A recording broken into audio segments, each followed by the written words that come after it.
Back. Last and final പാർട്ടിലേക്ക് സ്വാഗതം.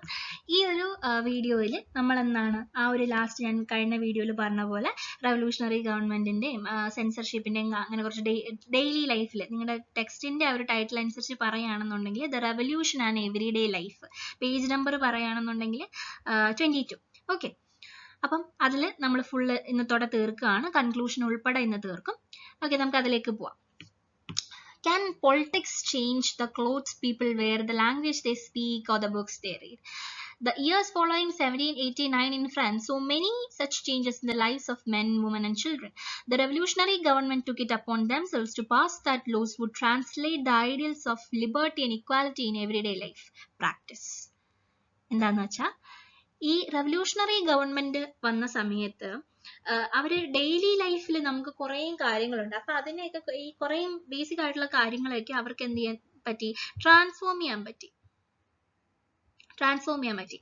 Censorship was abolished after 1789. 1789 ശേഷം എന്ത് ചെയ്യപ്പെട്ടു, സെൻസർഷിപ്പ് ഒക്കെ എന്ത് ചെയ്തു, അബോളിഷ് ചെയ്യപ്പെട്ടു. അതായത് ഈ ബാസ്റ്റൈൽ നമ്മൾ പറഞ്ഞല്ലോ, ഫസ്റ്റ് പാർട്ടിൽ നമ്മളൊരു വീഡിയോ ഇട്ടുന്ന സമയത്ത് നമ്മൾ ബാസ്റ്റൈലിന്റെ സ്റ്റോമിങ്ങിനെ ഒക്കെ പറ്റി പഠിച്ചില്ലേ. അപ്പൊ ആ സമയത്ത് ഈ 1789 ആ ഒരു ബാസ്റ്റൈലിന്റെ ആ ഒരു സമയത്തിലൂടെ വന്ന ഒരു ഏറ്റവും വലിയൊരു മാറ്റം എന്ന് പറയുന്നത് സെൻസർഷിപ്പിനെ അബോളിഷ് ചെയ്യപ്പെട്ടു.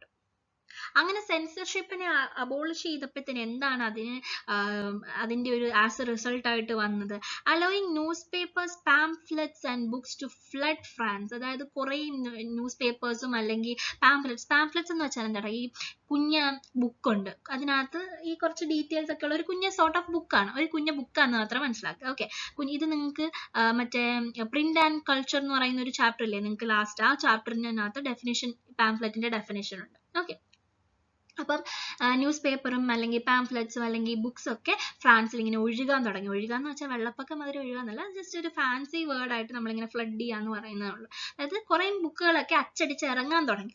ഓക്കെ, പിന്നെ നിങ്ങൾ റീഡിനനുസരിച്ച് പോവുകയാണെന്നുണ്ടെങ്കിൽ could be published or performed only after they had been approved by the censors of the king. അപ്പൊ ഈ പറഞ്ഞ കാര്യങ്ങളൊക്കെ ഉണ്ടല്ലോ, ന്യൂസ് പേപ്പർ ആയാലും പാംഫ്ലെറ്റ്സ് ആയാലും, പണ്ട് സെൻസർഷിപ്പ് അബോളിഷ് ചെയ്യുന്നതിന് മുൻപ് കിങ്ങിന്റെ, രാജാവിന്റെ ഒരു അച്ചടിച്ചിറങ്ങിക്കോ, ഓക്കെ വിട്ടോ എന്നൊക്കെ പറഞ്ഞാൽ മാത്രമേ എന്ത് ചെയ്യാൻ പറ്റുള്ളൂ, അതിനെ പബ്ലിഷ് ചെയ്യാൻ പറ്റുള്ളൂ. ഓക്കെ, അതായത് ഇപ്പൊ നമ്മുടെ നാട്ടിൽ എന്താണ്, ന്യൂസുകൾക്ക് ഇപ്പൊ ന്യൂസുകാരൊക്കെ മീഡിയ പറ്റി നോക്കുകയാണെന്നുണ്ടെങ്കിൽ അവര് ബൂത്ത് ഓപ്പോസിഷനെ പറ്റി അല്ലെങ്കിൽ ആരെ പറ്റിയാണെങ്കിലും അവർക്ക് അങ്ങനെ ഒരാളുടെ എസ് ഓർ നോ കേൾക്കേണ്ട ആവശ്യമില്ല അല്ലേ. അങ്ങനെയല്ലേ നമ്മൾ ബൂത്ത് സൈഡിലുള്ള കാര്യങ്ങൾ അറിയുന്നേ. ഓക്കെ, അതായത് ആരോടും ചോദിച്ചിട്ടില്ല. ഇപ്പൊ ഒരാളെ പറ്റി ഒരാൾ കുറ്റം ചെയ്തു, അയാളോട് ചേട്ടാ ഞാൻ ഈ ന്യൂസ് പുറത്ത് വിട്ടോട്ടെ എന്ന് ചോദിച്ചിട്ടല്ലല്ലോ അവർ പുറത്ത് വിടുന്നത്. അവർക്ക് എന്താണോ കിട്ടുന്നത് അത് ജനങ്ങളിലേക്ക് എത്തിക്കുക എന്നുള്ള റെസ്പോൺസിബിലിറ്റി ആണ് അല്ലേ. അപ്പൊ അതുമാതിരി തന്നെ ഇവിടെ ഒരു ഫ്രീഡം ഉണ്ട്. പക്ഷെ അന്ന് എന്താണ്, രാജാവിന്റെ എസ് ഓർ നോ മാത്രം കേട്ടാലേ എന്ത് ചെയ്യാൻ പറ്റുള്ളൂ, അത് ഓക്കെ പബ്ലിഷ് ചെയ്യാൻ പറ്റുള്ളൂ. ഓക്കെ, പക്ഷെ അങ്ങനെയായിരുന്നു സെൻസർഷിപ്പിന് എന്ത് ചെയ്ത് മുന്നേ വരെ, അബോളിഷൻ ഓഫ് സെൻസർഷിപ്പിന് മുന്നേ വരെ. പക്ഷെ now the declaration of the right of man and citizen proclaimed the freedom of speech. ഞാൻ പറഞ്ഞിരുന്നു freedom of speech, freedom of opinion എന്നൊക്കെ പറയുമ്പോഴത്തേനും നമുക്ക് എന്താണോ തോന്നുന്നത് അത് പറയുക എന്നുള്ള ഒരു സ്വാതന്ത്ര്യത്തിനെയാണ് നമ്മൾ ഈ freedom of speech and opinion എന്നൊക്കെ പറയുന്നത്. അപ്പൊ അതിന്റെ ഡിക്ലറേഷനിലൂടെ എന്ത് സംഭവിച്ചു, proclaim freedom of speech and expression to be a natural right.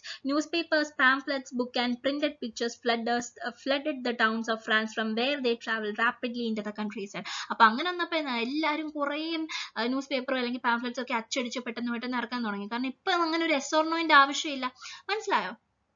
Freedom of press enabled opposing views. അതായത് ഒരാളുടെ മാത്രം വശമല്ല, ഇവിടെ രണ്ടാൾക്കാരുടെയും വശത്തെ പറ്റി നമ്മൾ കാണുന്നുണ്ട്. Freedom of press enabled opposing views. രണ്ട് സോർട്ട് ഓഫ് എന്താ പറയാ വ്യൂസും നമ്മളിവിടെ കാണുന്നുണ്ട്. Place, songs and festivals help ordinary people grasp concepts like liberty and justice. നമ്മൾ ഈ സിമ്പിൾ ഒക്കെ പഠിച്ചിരുന്ന സമയത്തില്ലേ, മറ്റേ ഫൈജീരിയൻ ക്യാപ്പ് അല്ലെങ്കിൽ ബ്രോക്കൺ ചെയിൻ ഒക്കെ പഠിച്ചിരുന്ന സമയത്ത് ഞാൻ പറഞ്ഞിരുന്നു, ഈ ഒരു അതായത് വായിക്കാനും എഴുതാനും ഒക്കെ അറിയാത്ത ആൾക്കാരുണ്ട്. അപ്പൊ ഈ ആൾക്കാർക്കൊക്കെ ഇങ്ങനെ സിമ്പിൾസിലൂടെയൊക്കെ മനസ്സിലാകുമെന്നല്ലേ. അപ്പൊ ഇതുമാതിരി തന്നെ ഇങ്ങനെ കുറേ പ്ലേസ് അല്ലെങ്കിൽ സോങ്സ് അല്ലെങ്കിൽ നമ്മൾ ഈ സിനിമയൊക്കെ കാണുമ്പോഴത്തേനും നമുക്കൊരു സിനിമയൊക്കെ കാണുമ്പോഴത്തേനും നമുക്ക് പെട്ടെന്ന് എന്താ നമുക്ക് ഐഡിയ ക്ലിക്കാവും, ഓ ഇതാണല്ലേ ഇത് പറയാൻ ശ്രമിക്കുന്നതെന്നൊക്കെ നമുക്ക് മനസ്സിലാവും. അപ്പൊ അതുമാതിരി തന്നെ അങ്ങനെയുള്ള ആൾക്കാർക്ക്, സാധാരണപ്പെട്ട ആൾക്കാർക്ക് ഇങ്ങനെ ഒരു പ്ലേസ് അല്ലെങ്കിൽ സോങ്സ് അല്ലെങ്കിൽ ഫെസ്റ്റിവൽസിലൂടെയൊക്കെ എന്ത് ചെയ്താൻ പറ്റി, ഈ ഒരു ലിബർട്ടി അല്ലെങ്കിൽ ജസ്റ്റിസ്, ന്യായം, നീതി എന്നൊക്കെയുള്ള കാര്യങ്ങളെ പറ്റി ഐഡിയ കിട്ടാൻ തുടങ്ങി. ഓക്കെ, പിന്നെ they all described and discussed the events and changes taking place in France. Freedom of press also meant the opposing views of events could be expressed. Each side sought to convince the others of its position through the medium of print. അതിനെപ്പറ്റി നമ്മൾ print and കൾച്ചറിൽ പഠിക്കുന്നുണ്ട്. Just ഇവിടെ അറിഞ്ഞിരിക്കുക എന്ന് പറഞ്ഞാൽ രണ്ട് സൈഡിലെ ഓപ്പോസിംഗ് വ്യൂസ് ഇതാക്കാൻ തുടങ്ങി, മീൻസ് രണ്ട് വശത്തെയും കാര്യങ്ങൾ അറിയാൻ തുടങ്ങി, ഒന്നും മറയില്ല. ഓക്കെ, അതങ്ങനെ. This was one of the way that they could identify which ideas such as liberty and justice. ഈ പറഞ്ഞ പോയിന്റ് തന്നെയാണ് നിങ്ങളുടെ റീഡറിനകത്ത് വീണ്ടും പറഞ്ഞിരിക്കുന്നത്. That politically philosophers wrote about at length in text which only a handful of educated people could read. അതായത് പണ്ട് ഈ വിദ്യാഭ്യാസമുള്ള ആൾക്കാർക്ക് മാത്രം വായിക്കാനും മനസ്സിലാക്കാനും കഴിഞ്ഞിരുന്ന കാര്യങ്ങൾ സാധാരണപ്പെട്ട ആൾക്കാർക്കും ഈ ഒരു പ്ലേസിലൂടെ അല്ലെങ്കിൽ പാട്ടുകളിലൂടെ ഒക്കെ എന്ത് ചെയ്യാൻ പറ്റി, മനസ്സിലാക്കാൻ തുടങ്ങി. Okay, conclusion. നല്ല സമാധാനം ഉണ്ടല്ലേ. കൺക്ലൂഷൻ എന്ന് പറയുമ്പോഴത്തേനും 1804 നെപ്പോളിയൻ ബോണാപ്പാർട്ട് എന്ത് ചെയ്തു, crowned himself emperor of France. എനിക്ക് ഒരാളുടെ ആവശ്യമില്ല, എന്നെ രാജാവാക്കാൻ എനിക്കറിയാം എന്നുള്ള രീതിയിൽ നെപ്പോളിയൻ എന്ത് ചെയ്തു, സ്വന്തമായിട്ട് അങ്ങ് രാജാവായി. Okay, he set out to conquer neighboring European countries, disposing dynasties and creating kingdoms where he placed members of his family. കുറേ അടുത്തുള്ള രാജ്യങ്ങളും ഒക്കെ എന്തായി പിടിച്ചെടുക്കാൻ തുടങ്ങിയിട്ട് അവിടൊക്കെ തന്റെ ബന്ധുക്കാരെ കൊണ്ടങ്ങ് വെച്ചു. Neighbouring he placed members of his family, അതായത് ഫാമിലിയിലുള്ള ആൾക്കാരെയൊക്കെ അവിടെ അങ്ങ് പ്ലേസ് ചെയ്തു. ഓക്കെ, നെപ്പോളിയൻ സ്വന്തമായിട്ട് ആരായിട്ടാണ് കരുതിയിരുന്നത്, മോഡേണൈസർ ഓഫ് യൂറോപ്പ്, അതായത് മാറ്റങ്ങൾ കൊണ്ടുവരുന്ന അല്ലെങ്കിൽ ഭയങ്കര യൂറോപ്പിനെ ഒന്ന് മാറ്റിമറിക്കാൻ കഴിവുള്ള ഒരാളായിട്ടാണ് ആരെ കരുതിയത്, സ്വന്തമായിട്ട് ആരായിരുന്നു, ഒരു SP ആയിരുന്നു നമ്മുടെ ഒരു നെപ്പോളിയൻ, സ്വയം പൊങ്ങിയായിരുന്നു. അതായത് ഞാൻ യൂറോപ്പിന്റെ മോഡേണൈസർ ആണെന്നുള്ള രീതിയിലായിരുന്നു ആളെന്ത് ചെയ്ത് കൺസിഡർ ചെയ്ത്. അങ്ങനെ കുറച്ച് മാറ്റങ്ങളും വന്നു കേട്ടോ. He introduced many laws such as protection of private property and a uniform system of weights and measures provided by the decimal system. അതായത് ഇത് ഇപ്പം ഞാൻ പറഞ്ഞ പോയിന്റ് ഇമ്പോർട്ടൻ്റ് ആണ്. ഇത് നിങ്ങളോട് 2 to 3 മാർക്സിനൊക്കെ ക്വസ്റ്റ്യൻ പേപ്പറിൽ ചോദിച്ചു കണ്ടിട്ടുണ്ട്. അതായത് പ്രൈവറ്റ് പ്രോപ്പർട്ടിയുടെ ഒക്കെ പ്രൊട്ടക്ഷന് വേണ്ടിയിട്ട്, അതുപോലെ തന്നെ നമ്മൾക്ക് നമ്മൾ ഈ സാധനങ്ങളൊക്കെ കൊണ്ടുപോയില്ലേ, അപ്പം ഈ സാധനങ്ങളൊക്കെ ഒരു സ്ഥലത്തു നിന്ന് വേറെ സ്ഥലത്തിലേക്ക് പോകുമ്പം പലതാണ് അവിടുത്തെ വെയിറ്റും മെഷേഴ്സും ഒക്കെ. അതായത് ഇപ്പം കേരളത്തില് ഒരു സ്ഥലത്ത് 10 കിലോ ആണ് ഒരു സംഭവത്തിന്റെ വെയിറ്റ് എങ്കിൽ കേരളത്തിലെ വേറൊരു സ്ഥലത്ത് നോക്കുമ്പോഴത്തേക്കിനും അതിന് ചിലപ്പോൾ ഒരു 15 അല്ലെങ്കിൽ അതിൽ കുറവുമായിരിക്കും. അപ്പൊ എന്താ, അവിടെ ഒരു വെയിറ്റിന് ഒരു മാറ്റം ഉണ്ട്. അപ്പൊ ഈ വെയിറ്റിന് മാറ്റം വരുമ്പോൾ എന്താടാ, അവിടെ പ്രൈസിനും മാറ്റം വരും അല്ലെ, ഈ വിലയ്ക്ക് അനുസരിച്ച് പ്രൈസിനും മാറ്റം വരും. പക്ഷെ നമ്മള് നെപ്പോളിയന്റെ സമയത്ത് എന്ത് ചെയ്തു, നെപ്പോളിയൻ ഒരു യൂണിഫോം ആയിട്ടുള്ള ഒരു സ്റ്റാൻഡേർഡ് ആയിട്ടുള്ള ഒരു വെയിറ്റ്സ് ആൻഡ് മെഷേഴ്സ്, ഒരു ഡെസിമൽ സിസ്റ്റത്തിലൂടെ വെയിറ്റ്സ് ആൻഡ് മെഷേഴ്സ് കൊണ്ടുവന്നു. അപ്പൊ അങ്ങനെ കൊണ്ടുവന്നപ്പോ എന്താ, ഈ സാധനങ്ങൾക്കൊക്കെ എല്ലായിടത്തും ഒരേ രീതി, ഇപ്പം നമ്മള് ഈ സ്കെയിലുകളുടെ ഒക്കെ റൂളറൊക്കെ ഇല്ലേ നമ്മൾ വരയ്ക്കുന്ന സ്കെയിൽ, അപ്പൊ അതിന്റെയൊക്കെ ഇൻവെൻഷൻ തന്നെ ഈ ഒരു ബേസിക് സംഭവത്തിന് എന്താ അതിലൊരു മാറ്റം വരുത്താണ്. നമ്മൾ പണ്ട് ഈ കൈ കൊണ്ടായിരുന്നു അളക്കുന്നത്. ഇതൊക്കെ ജസ്റ്റ് എക്സ്ട്രാ ആയിട്ട് പറഞ്ഞു പോകുന്ന കേട്ടോ. ഈ കൈ കൊണ്ടായിരുന്നു അളക്കുന്നത്. അപ്പൊ ഓരോ ആൾക്കാരുടെ കൈക്ക് ഓരോ ലെങ്ത് അല്ലേ, അപ്പൊ അതിന് ഒരു സ്റ്റാൻഡേർഡ് ആയിട്ടുള്ള ഒരു ഇതില്ല. അപ്പൊ അതുകൊണ്ടാണ് ഈ സ്കെയിലുകളൊക്കെ വന്നത്. അപ്പൊ അതുമാതിരി തന്നെയാണ് ഈ ഒരു നെപ്പോളിയനും എന്ത് ചെയ്തത്, ഈ ബ്രോട്ട് ഔട്ട് ഈ വെയ്റ്റ്സ് ആൻഡ് മെഷേഴ്സിന്റെ ഒക്കെ decimals, uniform system of weights and measures provided by the decimal system, അത് കൊണ്ടുവന്നു, നെപ്പോളിയൻ കൊണ്ടുവന്നു. Okay, initially many so Napoleon as a liberator who would bring freedom for the people. അപ്പം തുടക്കത്തിലൊക്കെ എന്താണ്, ഞാൻ ഈ പറഞ്ഞ പോലെ ആള് അങ്ങനെ സ്വയം പൊങ്ങിയാണെങ്കിൽ കൂടെ കുറച്ച് മാറ്റങ്ങളൊക്കെ കൊണ്ടുവന്നു. ആൾക്കാരുടെ മനസ്സിൽ എന്ത് ചെയ്തു, ആൾക്കാരുടെ മനസ്സിൽ തുടക്കത്തില് നെപ്പോളിയൻ നമ്മുടെ ഒരു ലിബറേറ്റർ ആണ്. ലിബറേറ്റർ കാ മത്ലബ് നമുക്ക് ഫ്രീഡം മേടിച്ചു തരുന്ന, അതായത് സ്വാതന്ത്ര്യം മേടിച്ച് തരും നമുക്ക്, നമ്മളുടെ പ്രൊട്ടക്ടർ ആണ് എന്നൊക്കെയുള്ള ഒരു രീതിയിലാണ് ആൾക്കാർ തുടക്കത്തിൽ കണ്ടിരുന്നത്. പിന്നെന്താണ്, നെപ്പോളിയനിക് armies came to be viewed everywhere as an invading force. പക്ഷേ കുറച്ചു നേരം കഴിഞ്ഞപ്പോഴത്തേക്കിനും തനി നിറം പുറത്തു വന്നതെന്ന് പറയുന്ന പോലെ ആസ് ടൈം പാസ്റ്റ് നെപ്പോളിയനെ എന്തായി, നെപ്പോളിയൻ ഈ ചുറ്റും എവിടെയായാലും നെപ്പോളിയന്റെ ഒരു ആർമി, നെപ്പോളിയന്റെ ഒരു ഫോഴ്സ് ഒരു ഇൻവേഡിങ് ഫോഴ്സ് ആയിട്ട് കാണപ്പെടാൻ തുടങ്ങി. He was finally defeated at Waterloo. ഇത് ഭയങ്കര ഇമ്പോർട്ടൻ്റ് ആണ്. ഇപ്പൊ നിങ്ങൾ 10th കയറുന്നവരാണെങ്കിലും 10th പോകുമ്പോഴാണെങ്കിലും അവിടെയൊക്കെ ഈ നെപ്പോളിയന്റെ കാര്യമൊക്കെ ഒരുപാട് നിങ്ങൾക്ക് പഠിക്കാനുണ്ട്. അപ്പൊ ആ സമയത്ത് നെപ്പോളിയൻ ഇതിനെപ്പറ്റി പറയുമ്പോൾ നെപ്പോളിയൻ ഡിഫീറ്റഡ് ആയിട്ടുള്ള ഒരു ബാറ്റിൽ ഉണ്ട്, ബാറ്റിൽ ഓഫ് വാട്ടർലൂ ഇൻ 1850. ഈ ഒരു ബാറ്റിലാണ് എന്ത് ചെയ്തത്, ആള് ഡിഫീറ്റഡ് ആയത്.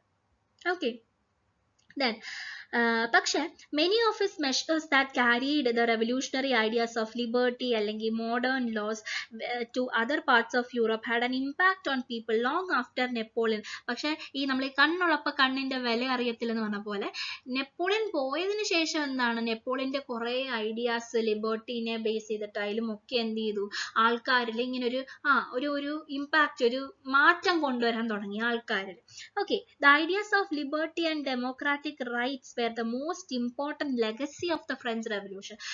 ഫ്രഞ്ച് റെവല്യൂഷന്റെ ഏറ്റവും വലിയ രണ്ട് കാര്യങ്ങൾ, അല്ലെങ്കിൽ ബാക്കിയുള്ള രാജ്യങ്ങളായാലും ഒരു ഫ്രഞ്ച് റെവല്യൂഷനിലൂടെ ഇൻഫ്ലുവൻസ് ആയ രണ്ട് കാര്യങ്ങൾ എന്ന് പറയുമ്പോഴത്തേക്കും ലിബർട്ടി അല്ലെങ്കിൽ ഡെമോക്രാറ്റിക് റൈറ്റ്സ് എന്നുള്ളൊരു സംഭവമാണ് എന്ത് ചെയ്തത്, ഏറ്റവും ഇമ്പോർട്ടൻ്റ് ആയിട്ടുള്ള രണ്ട് ലെഗസി എന്തിന്റെ, ഫ്രഞ്ച് റെവല്യൂഷന്റെ.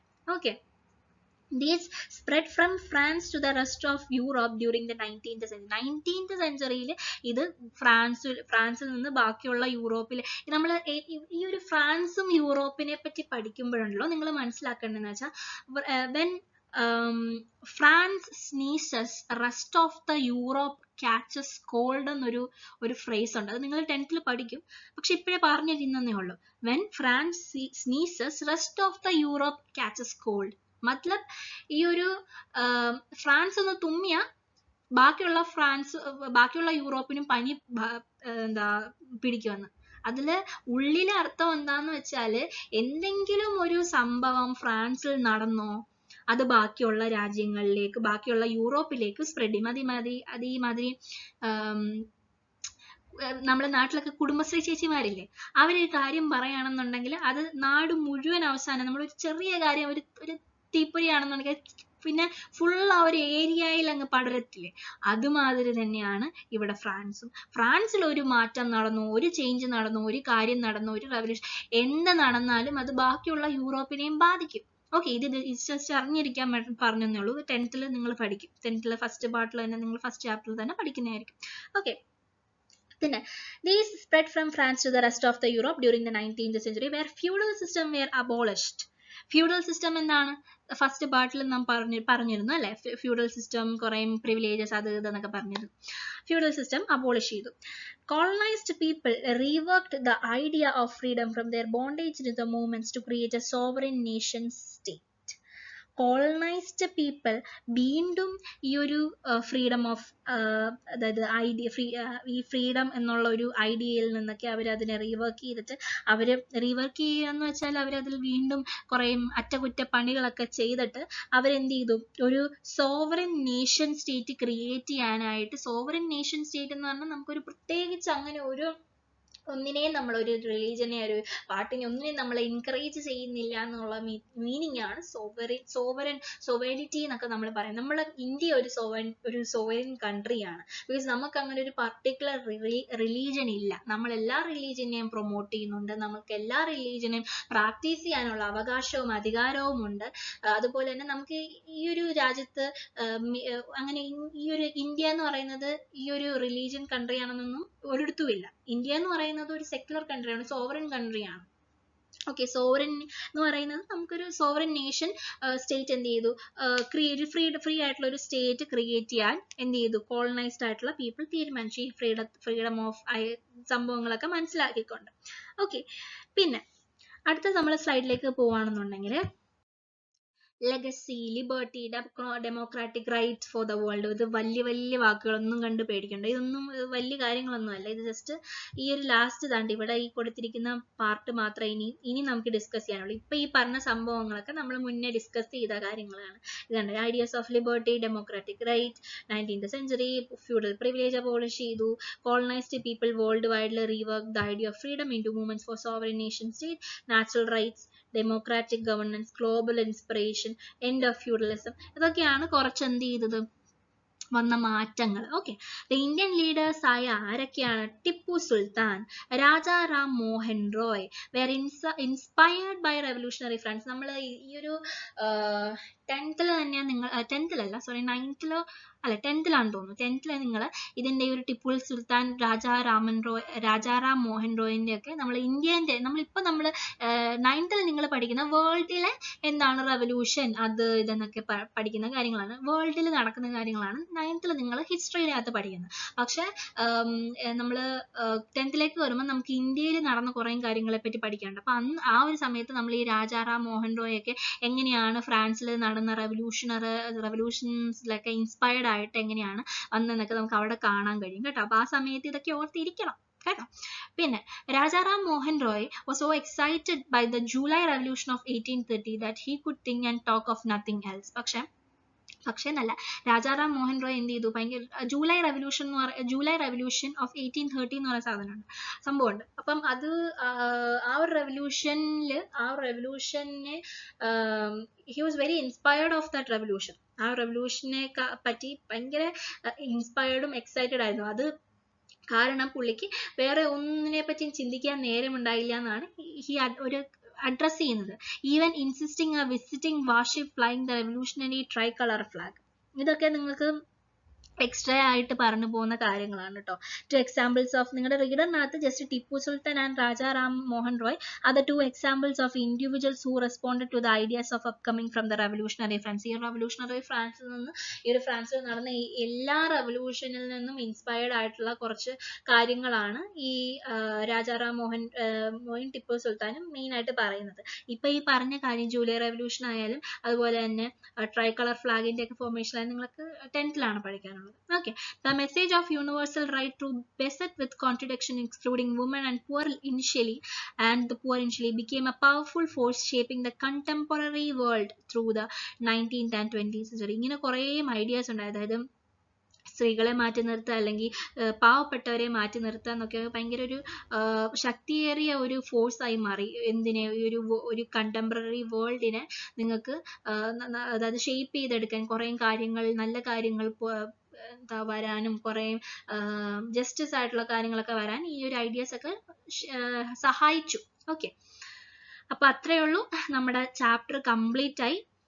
നമ്മൾ കഴിഞ്ഞ വീഡിയോയിൽ കുറച്ച് കാര്യങ്ങളെ പറ്റി ഡിസ്കസ് ചെയ്തു. അതായത് സ്ലേവറി ഒക്കെ കഴിഞ്ഞു എന്ന് പറഞ്ഞു. ഇത് നമ്മുടെ എവറിഡേ ലൈഫിലും സെൻസർഷിപ്പിനെ പറ്റിയൊക്കെയാണ് ഈ വീഡിയോയിൽ പഠിച്ചത്. പിന്നെ നമ്മൾ പേജ് നമ്പർ 23 എന്നെടുത്തേ, അതിനകത്ത് നെപ്പോളിയന്റെ ഒരു പടമില്ലേ, അത് നിങ്ങൾക്ക് പിക്ചർ സ്റ്റഡി ആയിട്ട് നമ്മൾ MCQ ഇത് ആരാണ് ഇതെന്നൊക്കെ ചോദിക്കും. അപ്പൊ എഴുതണം കേട്ടോ. Napoleon crossing the Alps painting by David. അപ്പം അതൊരു MCQ ആയിട്ടൊക്കെ ചോദിക്കാം. നല്ല ക്വസ്റ്റ്യൻ ആണ്. പിക്ചർ സ്റ്റഡി ആയിട്ടൊക്കെ ചോദിക്കും. ഇങ്ങനെ അത് കാണുമ്പോൾ തന്നെ ആരെ ഈ കുതിരയ്ക്കകത്തിരിക്കുന്നതെന്ന് നോക്കിക്കളയില്ല, അത് എഴുതണം നെപ്പോളിയൻ ആണ്. ഓക്കെ, അപ്പൊ അത്രയേ ഉള്ളൂ. എല്ലാവർക്കും മനസ്സിലായെന്ന് വിശ്വസിക്കുന്നു. നമ്മുടെ നോട്ട്സ് ഈ വീഡിയോന്റെ എൻഡിലായിട്ട് കൊടുക്കാം കേട്ടോ. അപ്പൊ അത് അത് നോക്കി പഠിക്കണം. എന്തെങ്കിലും ഡൗട്ട് ഉണ്ടെങ്കിൽ കമന്റിൽ എഴുതാൻ മറക്കലും ചോദിക്കാൻ മറക്കലും. ഓക്കെ, അപ്പൊ അത്രയേ ഉള്ളൂ ഇന്നത്തെ വീഡിയോ. മനസ്സിലായെന്നുണ്ടെങ്കിൽ ലൈക്ക് ചെയ്യുക, ഷെയർ ചെയ്യുക, ഫ്രണ്ട്സിനൊക്കെ ഷെയർ ചെയ്യുക, സബ്സ്ക്രൈബ് ചെയ്യുക. Okay, thanks for watching.